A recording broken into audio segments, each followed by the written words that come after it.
Hello and welcome to the Slick Boy Podcast. My name is Scott Beyer. And I'm BeyerPetras. And we are here with the Slick Boys Podcast once again, bringing you more content on fandom. You know, we are both big fandom peeps right here, so you know. Everyone's a part of a fandom of their own. Exactly. And like fandom itself is not just like one person. Right. Fandom doesn't just identify you. It's a bigger thing.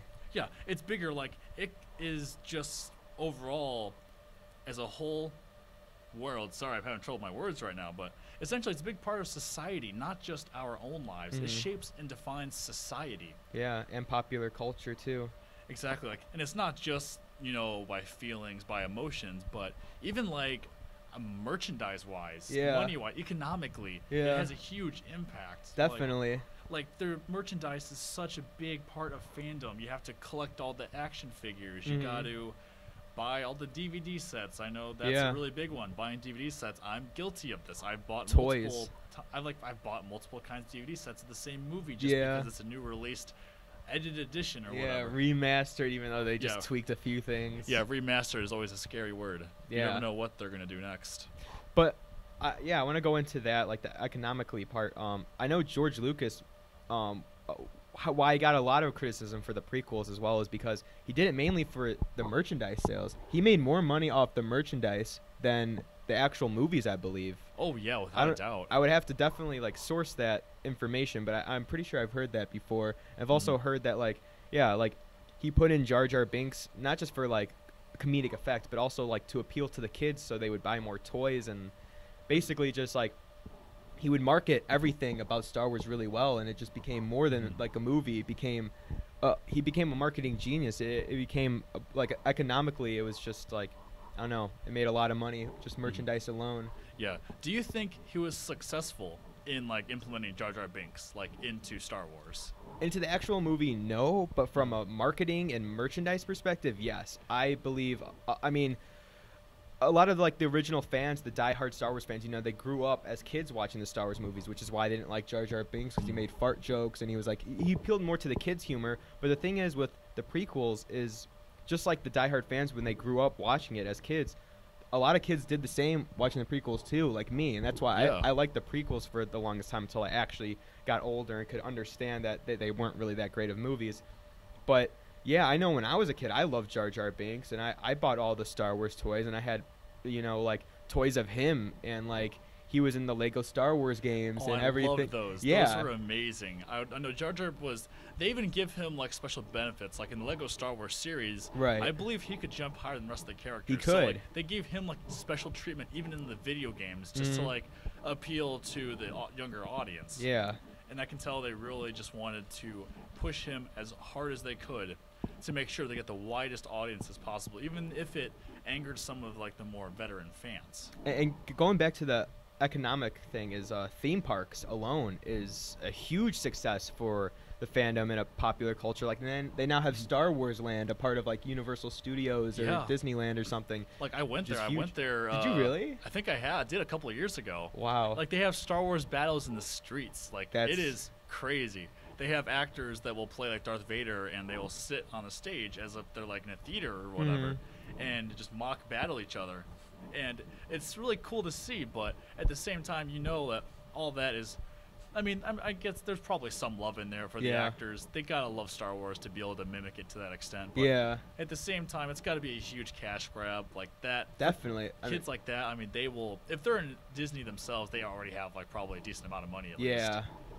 And I think that's also a reason why Disney bought out Star Wars from George Lucas, because they saw the opportunity to make a lot of money. Like, buying Star Wars is going to take a lot of money, but in the end, they knew they can make double, even triple that, and that's why they bought it out. And they've been pumping out Star Wars movies and merchandise and everything, because like I said, big part of Star Wars is the merchandise. You can make a lot of money selling Star Wars toys and lightsabers and Halloween costumes, and Disney saw that and they're like, how do we make even more money? We buy Star Wars and we pump out movies so we can pump out more merchandise. It's like now we got a new movie like pretty much every year at this point. Yeah. Which, considering the Star Wars went, 15, 16 years without a movie? Yeah. And then just out of nowhere, it was popping them out just like left and right. And, you know, I'm not sure how I feel about that. Like, I know I liked the first one of the new trilogy. Yeah. Thought it was okay, you know, pretty cool. And then there was Rogue One. I don't talk about Rogue One. I liked Rogue One a lot. It's weird. It's like, I know, it's kind of been a mixed bag for me. I feel like some people liked it, some people didn't. For me personally, I knew what the ending was before I even watched the movie because of like one single line. In, I think it was episode 4, one of the troopers says, "Many Bothans died to get us this information." And that's how the whole movie is based off. It's just that one line. Yeah. Which is crazy to me that they were willing to do that. But yeah, hey, whatever makes the money, though, because, you know, it's incredibly important for a movie to make money so there can be more movies in the future. Right. And even, the other day, I guess this doesn't really go towards fandom exactly, but there was, like, a rumor of, like, a Shrek reboot. Yeah. And I was kind of scared for a sec because I was like, I want them to just let it die peacefully. Now, don't continue it further, please. You can't make Shrek without Mike Myers. Like, exactly. It just doesn't work, and it's just not going to work. But the thing is, with our thesis about how fandom is part of a bigger society, you know, it adds to our popular culture. It's more than just the economic. There's also what we call intertextuality. And intertextuality is when one text borrows, applies characteristics or references another text from that text. So a big example we have always used was the Blue Harvest episode from Family Guy. Do you want to talk a little bit about that, Scott? Yes. Yeah, so Blue Harvest was a Family Guy Star Wars not really a crossover, but it was a parody. And this showed... Which also falls under intertextuality, is parodies. So yes, so that's incredibly important when it comes to fandom, because I think that's one of the more popular, like, avenues of intertextuality, correct, you'd say? Yeah, definitely. That's probably number one. And yeah, it basically took the Family Guy characters and put them into the Star Wars roles and made an entire episode out of it. And people loved that episode. It's one of, like, the best episodes of Family Guy, personally, for me. I love it. Like, Something Dark Side. That was pretty good, too. Yeah. And I forgot what the last one was called. I think, no, It's a Trap. It's called It's a Trap. Yeah. You know, all those, they basically follow the same plot line as the original Star Wars movie, but they add, like, those parody, like, effects to it here and there, like making fun of certain lines, or how the stormtroopers can never hit a shot. Like, why are these guys, like, regarded as the best soldiers in the entire galaxy, and they're feared by everyone, but they can't hit anything? Exactly, I know. That's one thing that's always, like, driven me nuts.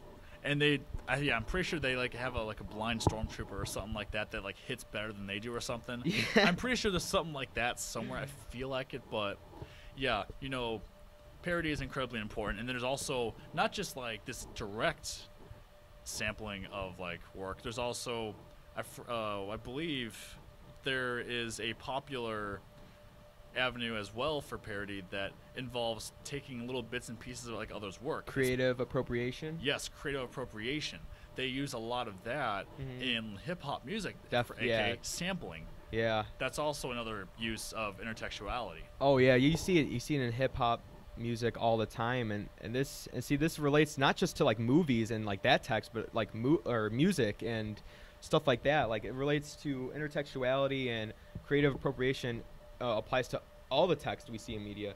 And yeah, it happens a lot in hip hop and electronic music. Like, people will sample, like, just a line and of, like, a video, a movie, a TV show, and then put it into some sort of music or just, like, a song. Like, I know Skrillex, like, his most popular song, Scary Monsters and Nice Sprites. I love that song, by the way. That sample is actually from a YouTube video. The girl who says, "Yes, oh my God." It's Oh, you're right. Yeah, it was from the YouTube video of, she beat the speed stacking record, and she was so excited that she yelled, "Yes, oh my God," and he took that sample and put it into a song, and yeah. Yeah, that's crazy that you can turn, like, a clip like that into music. Yeah. Which I think is a really interesting, you know, creative way to incorporate something that you love into your music, you know. Obviously that Vine's not musical whatsoever, but yeah, he found a way to weave it in there, and, you know, I gotta applaud Skrillex for that. That's pretty cool. Yeah, and it appeals to this whole, you know, bigger thing, this whole popular culture, because once you put something on the media, anyone can use it. And he used that and sampled it into a song, and now there's even remixes of Scary Monsters, Nice Sprites. So someone's basically sampling that clip along with that song and making it their own, and it just keeps going and going and going. And it's just infinite. You can just keep making remixes of remixes. And through that sampling, he created he made himself like an entity in a way. Yeah.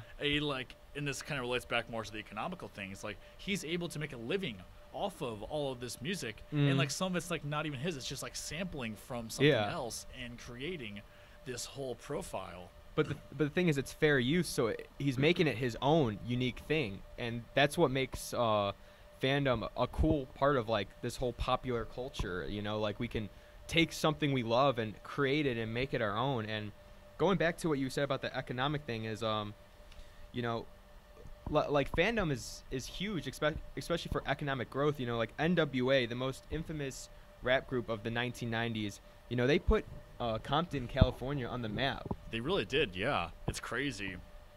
And I mean, just like, because at the time, you know, Compton, California, like no one knew about Compton. No one knew what it was. It was just like a low income, very poverty driven town. You know, there's just nothing that really good came out of it except for like violence, you know, sex trafficking, drugs. Like, it was just not a place you would want to be.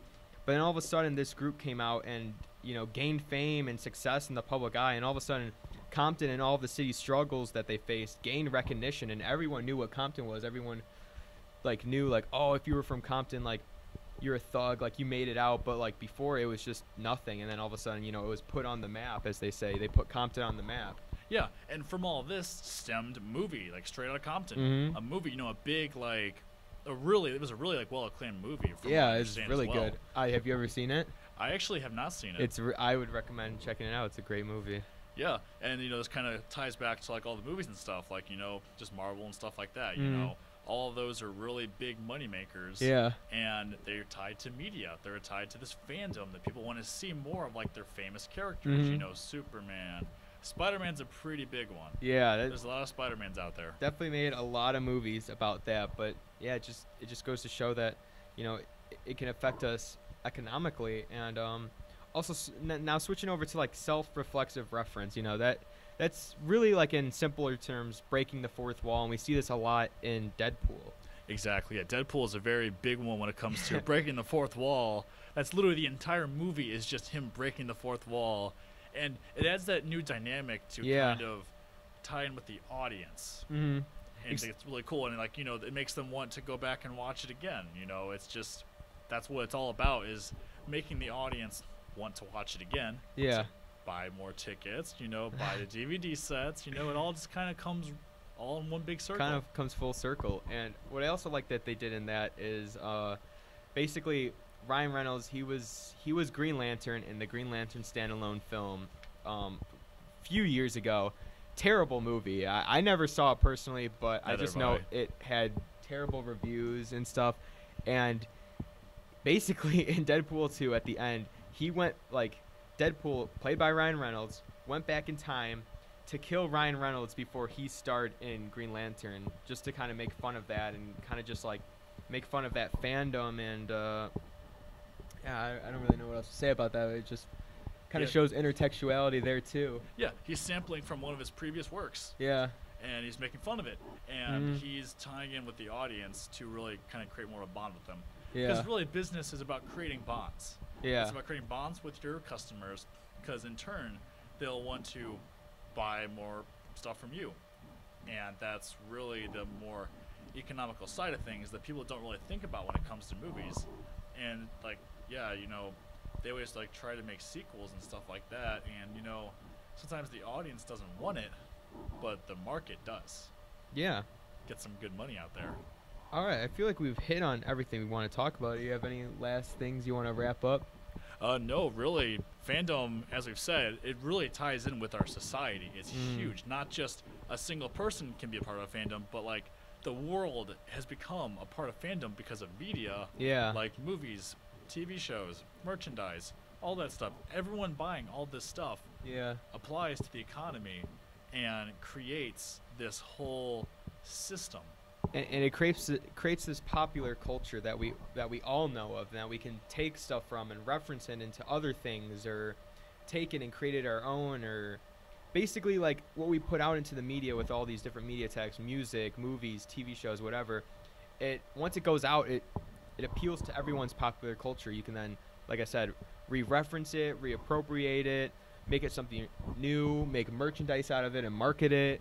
It becomes something bigger than just a movie. It becomes more than that. And I think that's what we really kind of discussed today. So yeah, thank you so much for watching. Yeah, thank you. This is another Slick Boy podcast. Stay tuned for more Slick Boy podcasts in the future. And yeah, once again, thanks for watching. Be sure to hit that red subscribe button and ring that bell.